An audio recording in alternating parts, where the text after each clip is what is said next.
1996စာအုပ်ကိုကျမအားကြောင့်မှမသိပဲအိမ်ပြန်ယူခြင်းစိတ်ဖြစ်ကြမို့အိမ်ကိုယူပြီးတော့ပြန်လာတဲ့ညမှာပဲ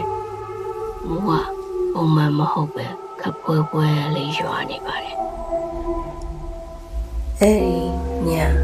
2 နာရီ73တိတိချိန်မှာပဲဝူဝီကခေါင်းလုံးတဲ့တစ်ချက်တက်တက်လေးကြားလိုက်ရတယ်နောက်တော့မိုးရွာတဲ့ညတိုင်းမနေ့2 နာရီ73ချိန်ဆိုဝူဝီကလာတယ်ဖယားကျောင်းကခေါင်းလုံးတဲ့ကိုကြားလာရတတ်ပါတယ်ပြဿနာကကျမသိတယ်အဲ့ဒီခေါင်းလုံးတဲ့တွေ့တဲ့ဖယားကျောင်းကရာဇဝတ်များစွာကလေးက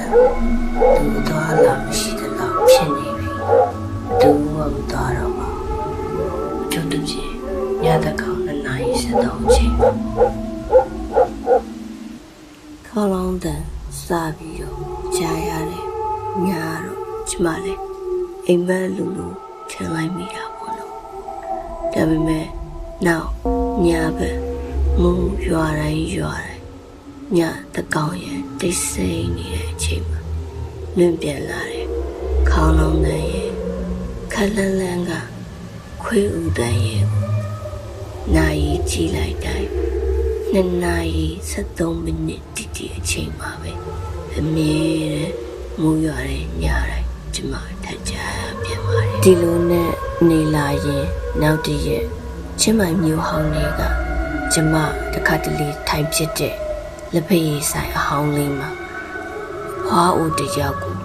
တိုက်ဆိုင်တွေ့ပြီးတော့ဒီအကြောင်းကိုပြောပြမိပါတယ်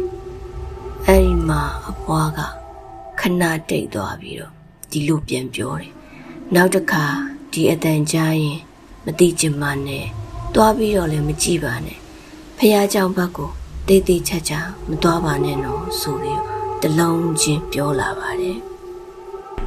လက်ဖက်ဆိုင်ကပြန်လာတဲ့လမ်းမှာမိုးကနည်းနည်းလေးပို့ပြီးတော့တဲလာတယ်အဲ့ဒီမြို့ဟောင်းတွေကလမ်းတသေးလေးတစ်ခုတည်းကိုကျမရောက်တော့အနောက်ကနေရေဆိုးမှစီးလာတယ်နေမီလျှောက်လာတယ်အနတ်တန်တကူကြားလိုက်ရတယ်အစားတော့လူတယောက်ကျမနောက်ကနေလမ်းလျှောက်ပြီးလိုက်လာတယ်လို့ထင်လို့နောက်လဲကြည့်လိုက်တော့သူမှရှိမနေခဲ့ဝေးနေရမှာအခန်းပြန်ရောက်တော့နဲ့ကျမလည်း1996စာအုပ်ကိုစပွဲပေါ်မှာထားနေကြတိုင်းပဲပြန်တင်ထားလိုက်တယ်မိုးရေစက်တွေပြင်းနေတဲ့ပြင်ပေါက်ကိုကြည့်နေတော့မှပဲကျမနောက်မှာလူတယောက်ရှက်နေတယ်လို့မှန်နေရနေဖြတ်ခနဲ့ရိတ်တစ်ခုကိုတွေ့လိုက်ရတယ်ဒါပေမဲ့ထက်လက်ကြည့်လိုက်တဲ့အချိန်မှာကျမနောက်မှာဘယ်သူမှရှိမနေပါဘူးအဖွားပြောတဲ့ညမှာပဲတိုက်ဆိုင်မိုးကလည်းရွာလာပြန်ပါတယ်အဲ့ဒီညမှာတော့ကျမသိကျင်စိတ်ကိုမထိန်ချုံနိုင်တော့တာနဲ့အတန်ကြားရတဲ့ဖះเจ้าပြက်တစ်ခုရဲ့ထဲကိုကျမတွားကြည့်မိပါတယ်အဲ့ဒီအတန်နောက်ကိုလိုက်ရင်းနဲ့တပြေးပြေးနဲ့မိုးရီမြူရီကြားထဲမှာအုတ်နဲ့ရအဟောင်းတွေနဲ့ယိုယွင်းပျက်စီးနေတဲ့ရှေးခေတ်လာနာစတိုင်ဆောက်ထားတဲ့ဖះเจ้าတစ်ခုကကျမရှိမှပေါ်လာပါတော့တယ်အဲ့ဒီဖះเจ้าပြက်ထဲမှာခေါင်းလောင်းတစ်ခုရှိနေပါတယ်ဒါပေမဲ့လေလည်းမတိုက်ဘူးကြီးမဲ့သူလည်းမရှိပဲနဲ့သူ့ဘာသာသူလှုပ်ပြီးတော့အတန်ထွက်နေတာကိုမြင်လိုက်ရတဲ့အချိန်မှာကျမအယမ်းလန့်သွားမိပါတယ်ပြီးတော့ခေါင်းလောင်းရဲ့နောက်အုတ်နဲ့ရဲ့အဟောင်းပေါ်ကျမဖြတ်ခနဲ့ကြည့်လိုက်တဲ့အချိန်မှာရေဆိုနေတဲ့နေရန်ပေါ်မှာ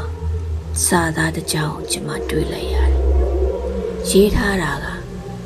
1296ခုနှစ်ကစပြီးတချို့အတန်တွေကမပြောက်ကွယ်နိုင်သေးဘူးဆိုပြီးတော့အဲ့ဒါကိုမြင်လိုက်တာနဲ့ကျမလည်းခြောက်ချားပြီးလာရလန်းအတိုင်းပြန်ပြေးမိတယ်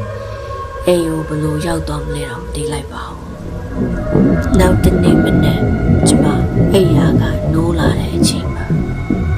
စပွဲပေါ်မှာရှိနေတဲ့ဖ 1နှစ်ကို6စာအုပ်ရဲ့မျက်နှာကပွင့်နေပြီတော့အဲ့ဒီမှာကျမမမြင်ဘူးတဲ့စာတန်းတစ်ချောင်းနဲ့ပေါ်လာပါတယ်မင်းအတန်ကိုကြားပြီးပြီဆိုပြီးတော့